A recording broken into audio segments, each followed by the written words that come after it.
So we talked about light travelling in a bendy line? No. A zigzag line? No. Straight line? Yeah. Okay, can you show me? Year 6 class teacher Rachel Dixon has just finished her lesson on light. She discusses with two colleagues why she took that particular approach.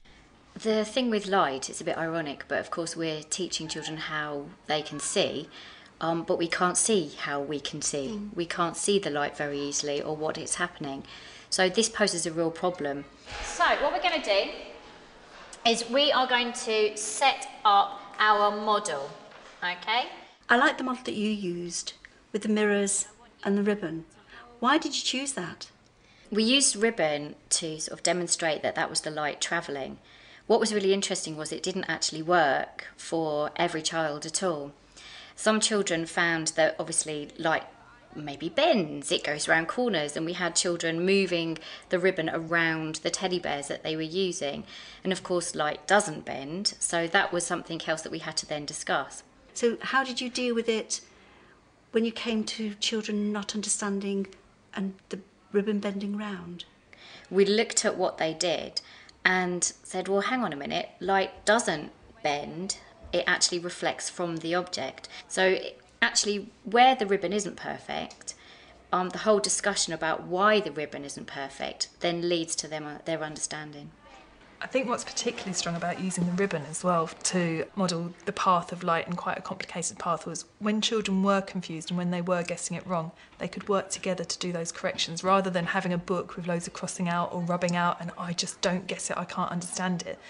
There was a group where the ribbon was a bit bendy and you could see that one of them was saying, no, step back, and it became straighter, and they were planning that path of light together. I think that really supported them. And then when they would eventually come to draw the model, which is what they're going to have to do to demonstrate for somebody else outside the room, more children would be successful. So we've got a torch and a ribbon. I'd like to pick up something I noticed in your lesson, and that was quite quickly you changed the space in which the children were working. I wonder why you do that.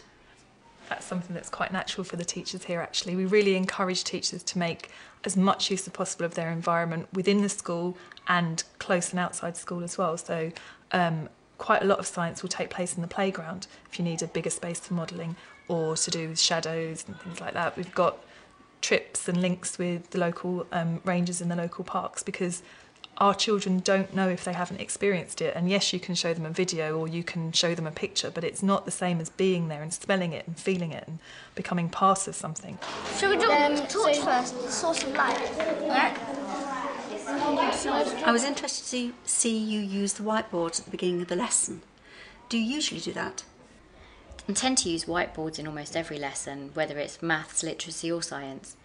In science in particular, it's really good to get their ideas down, to see what they know, to see what they think. When presented with a perfect crisp white sheet of paper in their books that children then have to spoil by writing in, they think their whole world will end if they get it down wrong on paper.